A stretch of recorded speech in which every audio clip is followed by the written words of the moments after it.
My lovely and beautiful cancer कर्क राशि, कैसे हैं आप सब। शेयर टैरो वर्ड में मैं आपका बेहद वेलकम करती हूँ एंड आई रियली होप हमेशा की तरह आप अच्छे होंगे, खैरियत से होंगे, अपना बेहद ख्याल रख रहे होंगे, पॉजिटिव सोच रहे होंगे and positive state of mind में होंगे। So my lovely and dear Cancer, चलिए देखते हैं क्या हो रहा है एंड किस एनर्जी में स्टैंड कर रहे हैं आप। ओके, थोड़ा सा नॉइज़ आपको लग सकता है बिकॉज मैंने फ़ैन ऑन किया हुआ है। सॉरी। तो आपको थोड़ी सी नॉइज़ की वॉइस आ सकती है, ठीक है। बैकग्राउंड में नॉइज़ जो है वो फ़ैन का है। एनीवे, स्टार्ट करते हैं आपकी reading. Cancerian, first of all बहुत ज़्यादा ओवर थिंक करते हुए नज़र आ रहे हैं आप मुझे। बहुत ज़्यादा सोच रहे हैं किसी पर्सन के बारे में, किसी रिश्ते के बारे में। सिंगल हैं तो अपनी शादी के बारे में बहुत ज़्यादा सोच रहे हैं, कब होगी, कैसे होगी, किसके साथ होगी, फ्यूचर स्पाउस कैसे होंगे। अगर आप ऑलरेडी मैरिड हैं तो पर्सन आपकी सही तरह से केयर क्यों नहीं कर रहे हैं, सही तरह से बात क्यों नहीं कर रहे हैं, सही तरह से आपके साथ में रह क्यों नहीं रहे हैं, उस बारे में सोच रहे हैं। हर चीज़ को बहुत ज़्यादा सोच रहे हैं आजकल आप कैंसेरियन। बहुत ज़्यादा सोच और फिक्र हावी है आपके ऊपर एंड आप सोचते जा रहे हो बिना लॉजिक लगाए। बहुत ज़्यादा गुस्सा आ रहा है आजकल। आप उस एनर्जी में स्टैंड कर रहे हैं जहाँ पर छोटी छोटी बात पर गुस्सा आना, फ्रस्ट्रेटेड होना, वक्त पर गुस्सा आना, हालात पर, माहौल पर, खुद पर, सामने वाले पर्सन पर। एंड इस चीज़ पर आपका कंट्रोल नहीं है कैंसेरियन। ओके, सबसे पहली चीज़ मैं ये देख पा रही हूँ, आपका दिल टूट रहा है। कुछ चीज़ सोचकर आपका दिल टूट रहा है, आप हर्ट हो रहे हो किसी बात से। कोई पर्सन पसंद नहीं आ रहा है, कोई रिश्ता पसंद नहीं आ रहा है, कोई बात पसंद नहीं आ रही है, किसी का बिहेवियर ठीक नहीं लग रहा है आपको, तो आप बहुत ज़्यादा हर्ट फील कर रहे हैं। यहाँ पर आप एक हार्ट ब्रेक से गुजरते हुए नज़र आ रहे हैं। या तो कोई आपको छोड़कर गया है या फिर आप किसी को छोड़ रहे हैं फॉर सम रीज़न, लेकिन उस बीच में आपका दिल बहुत ज़्यादा टूट रहा है कैंसेरियन। बहुत ज़्यादा अफसोस में नज़र आ रहे हैं, मायूस हैं, डिप्रेस हैं एंड एक कन्फ्यूजन बनी हुई है, ठीक है। एक कन्फ्यूजन है, क्या करें क्या ना करें, व्हाट टू डू। सिंगल रहें, किसी के साथ में रिलेशनशिप में आए, किसी का प्रपोजल एक्सेप्ट करें, किसी को इग्नोर करें, अवॉइड करें, मतलब कुछ भी आपके समझ में नहीं आ रहा है। एक पल आपको ऐसा लगता है कि मुझे किसी का साथ नहीं चाहिए, दूसरे पल आपको ये लगता है कि साथ के बिना ज़िंदगी नहीं गुजारी जा सकती। ओके, तो आजकल आप इस एनर्जी में स्टैंड कर रहे हैं। जो कैंसेरियन सिंगल है उनके लिए प्रपोजल भी आ सकते हैं, प्रपोजल आते हुए मुझे नज़र आ रहे हैं एंड आप शायद उनको पसंद ना करें, आप शायद रिजेक्ट कर दें उनको, लेकिन यस प्रपोजल आ रहे हैं सिंगल वालों के लिए और अच्छे प्रपोजल आ रहे हैं। मैं बोलूँगी आपको एक बारी देखना चाहिए, ना बोलने से पहले एक बारी उनसे मिलना चाहिए, देखना चाहिए। ओके, क्योंकि यूनिवर्स आपके टूवर्ड्स अपॉर्चुनिटीज़ भेज रहे हैं। करियर में भी आ सकती हैं, लव लाइफ में भी आ सकती हैं एंड कोई प्रपोजल भी आ रहा है आपके लिए। शादी से रिलेटेड बातें आपके घर में चल सकती हैं। शादी का टॉपिक बहुत ज़्यादा सीरियस रहेगा आपके लिए कैंसेरियन एंड उस चीज़ में आप मुझे बहुत ज़्यादा ओवर थिंक करते हुए नज़र आ रहे हैं शादी को लेकर, ठीक है। शादी नहीं हुई है, शादी नहीं हो रही है, शादी बहुत डिले हो रही है, शादी में बहुत टाइम लग रहा है, उन सब चीज़ों को लेकर आपके फैमिली में बातें हो रही हैं एंड आपको चाहिए एक बैलेंस्ड लाइफ, एक बैलेंस्ड फैमिली। और बहुत सारी आपकी विशेज़ हैं शादी को लेकर एंड जब तक वो चीज़ें, जब तक उस एक्सपेक्टेशन पे सामने वाला पर्सन नहीं उतर रहा है पूरा, आप शादी नहीं कर रहे हो। ओके, एक चीज़ मुझे ये नज़र आ रही है। आपके जो पर्सन हैं, जो कैंसेरियन रिलेशनशिप में हैं, उनके पर्सन की अगर बात करें तो यहाँ पर आपके पर्सन आपसे थोड़ा सा सैबोटाज करते हुए नज़र आ रहे हैं मुझे। उनको ऐसा लग रहा है आप उनको मिसअंडरस्टैंड करते हो, आप समझने की कोशिश नहीं करते हैं, आप बहुत ज़्यादा आर्ग्यूमेंट्स करते हैं, लड़ाई झगड़ा करते हैं, गुस्सा करते हैं। सो ये पर्सन कहीं ना कहीं आपकी इन हरकतों को देखकर, आपके बिहेवियर को देखकर थोड़ा सा सैबोटाज करने की कोशिश कर रहा है। या अगर आप इनको सॉलिड कमिटमेंट नहीं दे रहे हैं तभी भी ये रीज़न हो सकता है। रीज़न कुछ भी हो सकता है, लेकिन पर्सन थोड़ा दूरी पर नज़र आ रहा है मुझे कैंसेरियन के। अगर आप किसी रिलेशनशिप में हैं तो अगर आप सिंगल हैं तो कोई आपके पास आ रहा है। ओके, ये चीज़ें मुझे नज़र आ रही हैं। हेल्थ आपकी थोड़ी सी मैं देख पा रही हूँ, हेल्थ आपकी थोड़ी सी सफ़र कर रही है कि हेल्थ में आपको कुछ इश्यूज़ देखने को मिल सकते हैं। बॉडी पेन हो सकता है, हेडेक हो सकता है, बैकएक हो सकता है, कोल्ड हो सकता है, ठीक है। गले से रिलेटेड कोई प्रॉब्लम हो सकती है। ये चीज़ें मुझे नज़र आ रही हैं। आप जो हैं, आप मैनिफेस्ट कर रहे हो पैसा, आप मैनिफेस्ट कर रहे हो शादी, आप मैनिफेस्ट कर रहे हो कोई नया पर्सन, आप बहुत सारी चीज़ें मैनिफेस्ट कर रहे हो अपनी लाइफ में।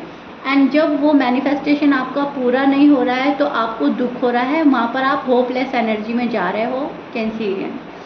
आप बिल्कुल होपलेस हो जाते हो, आपको ऐसा लगता है अब तो कुछ हो ही नहीं रहा है मेरी लाइफ में, मेरी लाइफ बहुत बोरिंग जा रही है, या मेरी लाइफ का कोई मकसद नहीं है, कोई मायने नहीं है। मतलब इस टाइप की बहुत ज़्यादा होपलेस एनर्जी में जाने के बाद नेगेटिव थॉट्स आ सकते हैं आपको, लेकिन आप बहुत सारी चीज़ें मैनिफेस्ट कर रहे हो एंड आप चाह रहे हो कि ये सारी चीज़ें आपका पर्सन आकर आपको दे। आप एक हार्ड वर्क करने वाला पर्सन चाहते हो, जो हार्ड वर्क करने वाला होगा, जो रिश्ते को संभालता होगा, जो बहुत मजबूती के साथ फैसले लेता होगा, इस टाइप का पर्सन आप मैनिफेस्ट कर रहे हो, ठीक है। लेकिन आपको ये भी मालूम हो रहा है कि आपका पर्सन आपके लिए कोई एक्शन नहीं ले रहा है, कोई एक्शन, कोई इनिशिएटिव लेते हुए आपके पर्सन नज़र नहीं आ रहे हैं। तो वहाँ पर आप बहुत ही ज़्यादा मायूस हो रहे हो, क्योंकि इस पर्सन से आपने बहुत ज़्यादा हाई लेवल की एक्सपेक्टेशन लगा रखी हैं अभी भी, ठीक है। एंड जब वो पूरा नहीं कर रहा है तो आपको उन पर गुस्सा आ रहा है, उनसे आप बहुत ज़्यादा लड़ाई झगड़े के मूड में नज़र आ रहे हैं, या मैं बोलूँगी बहुत सारे क्वेश्चन हैं मन में, उन सब सवालों के जवाब चाहिए आपको। सो ये चीज़ें हो रही हैं। आपको अपनी हेल्थ का बहुत ज़्यादा ख्याल रखना है, आपको अपनी नींद का बहुत ज़्यादा ख्याल रखना है। नींद बहुत अच्छी वाली लेनी है आपको, ठीक है। स्लीपिंग पैटर्न जो है आपका वो डिस्टर्ब हो रहा है, सो दैट्स वाई आप मुझे किसी एंजाइटी में और स्ट्रेस में नज़र आ रहे हैं। बहुत ज़्यादा ओवर थिंक करने की वजह से आप बहुत ज़्यादा बर्डन भी फील कर रहे हैं, एक भारीपन फील होगा दिल और दिमाग पर। इस चीज़ को दूर करने के लिए आपको यूनिवर्स को सरेंडर करना होगा। आपको जो यूनिवर्स दे रहा है, जो भी यूनिवर्स दे रहे हैं, आपको वो कबूल करना होगा, खुले दिल से एक्सेप्ट करना होगा। फ्यूचर के बारे में सोच सोच कर प्रेजेंट को ख़राब ना करें, आज भी जिएं, खुलकर जिएं।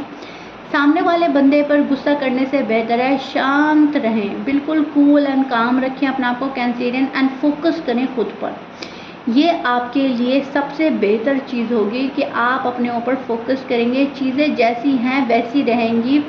दुनिया आपके लिए बदल नहीं सकती, आप दुनिया को बदल नहीं सकते। जो जैसा चल रहा है वो तो वैसा ही चलेगा, जैसा हमारा फ्यूचर प्लान हो चुका है वो तो वैसे ही जाएगा। हाँ, हम उसको बेहतर बना सकते हैं अपनी पॉजिटिविटी के साथ, अच्छे से मैनिफेस्ट करके, अच्छा सोच कर, ठीक है। हम उसको पॉजिटिव बना सकते हैं, बहुत सारी दुआएं करके, ऊपर वाले से मांग कर।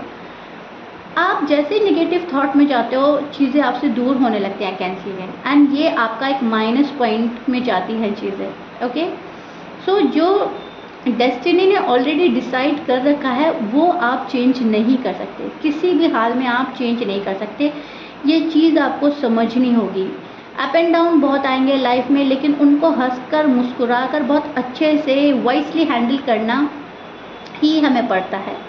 हम उस सिचुएशन से घबरा जाएंगे, डर जाएंगे, अपने कंफर्ट जोन में चले जाएंगे, तो हम आने वाले टाइम का सामना नहीं कर पाएंगे, आने वाले पर्सन का सामना नहीं करने पाएंगे, फ्यूचर का अच्छे से हैंडल नहीं कर पाएंगे। तो इन चीज़ पर आपको काबू पाने की ज़रूरत है कैंसरियन। अगर आप बहुत ज़्यादा डर में रहोगे, बहुत ज़्यादा डाउट एंड फियर में रहोगे, तो आप कोई भी डिसीजन नहीं ले पाओगे, ना अपने लिए ना सामने वाले के लिए, ओके। तो अगर आपको डिसीजन लेना है, कोई सॉलिड डिसीजन लेना है, तो अपने ऊपर वर्क करना पड़ेगा। जो फैसला हो चुका है ऊपर से वो तो होकर ही रहेगा, उसको एक्सेप्ट करने में आपको प्रॉब्लम आ रही है, ठीक है। एक ये चीज़ मैं आपके अंदर देख रही हूँ। टावर का कार्ड है, कोई चीज़ चेंज होगी, ऑल ऑफ अ सडन आप चेंज देखेंगे, आपकी फैमिली में चेंजेस आने शुरू होंगे। कोई फैमिली पर्सन आपसे दूर जा रहा है या उनकी शादी हो रही है या आप खुद अपने लिए कोई डिसीजन ले रहे हो या फिर जो भी होगा वो अच्छा होगा, ओके, वो पॉजिटिव वे में होगा। और चीज़ें अगर थोड़ी डिले होंगी, रुकेंगी, अटकेंगी तो उनमें भी एक आपकी बेहतरी छुपी हुई है। वहाँ पर भी मैं देख पा रही हूँ कुछ ना कुछ रीज़न ज़रूर होगा जो चीज़ें देर से होंगी, क्योंकि डिवाइन टाइमिंग पर सब कुछ होता है। जब आपकी राइट टाइमिंग आएगी तो चीज़ें ऑटोमेटिकली ठीक होंगी। अभी फ़िलहाल के लिए थोड़ा सा मुझे डिलेज नज़र आ रहा है, आपकी विशेज़ जो हैं वो अभी पूरी नहीं हो रही हैं, थोड़ा सा टाइम लगेगा। जिस चीज़ को ठीक करना चाहते हैं, जिस रिश्ते को ठीक करना चाहते हैं, वहाँ पर आपको हार्ड वर्क करना होगा, अपने ऊपर फोकस करना होगा, ओवरथिंक से बचना होगा। पर्सन के पास बहुत कुछ है आपको देने के लिए, लेकिन वो एक टाइम पर ही आपको मिलेगा। पर्सन इधर अपने आप को प्रिपेयर कर रहे हैं, अभी आपसे थोड़ा सा सबोटाज कर रहे हैं, थोड़ा सा घबरा रहे हैं, दूरी बना रहे हैं, बिकॉज आपके बहुत सारे सवालों का कोई जवाब नहीं देना चाहता, या फिर मैं बोलूँगी कोई आपकी रिस्पॉन्सिबिलिटी से घबरा रहा है। और अगर ये बात नहीं है तो वो आपके लड़ाई झगड़े, गुस्से, आर्ग्यूमेंट से घबरा रहा है। आप हर चीज़ को डिसएग्री कर रहे हैं तो सामने वाला सोच रहा है कि पर्सन को तो कोई बात पसंद ही नहीं आ रही है, कैंसिलियन तो मेरी बात अग्री नहीं करते, तो फ़ायदा ही क्या है वहाँ जाने का, उनको मनाने का या उनसे बात करने का, ओके। तो कोई खफा नज़र आ रहा है, कोई दूरी बना रहा है, तो आपसे नाराज़गी के चलते दूरी बना रहा है। एंड अगर आप सिंगल हैं तो मैं बोल ही चुकी हूँ, मैरिज प्रपोजल आ सकता है आपको, आपके घर में शादी की बात छिड़ सकती है, एंड बहुत सीरियस टॉपिक रहेगा ये, ओके। सो या कैंसिरियन, this is it. I really hope you like it. If you like it please like, share, subscribe कर दीजिएगा। मिलते हैं नेक्स्ट रीडिंग में। Till then bye.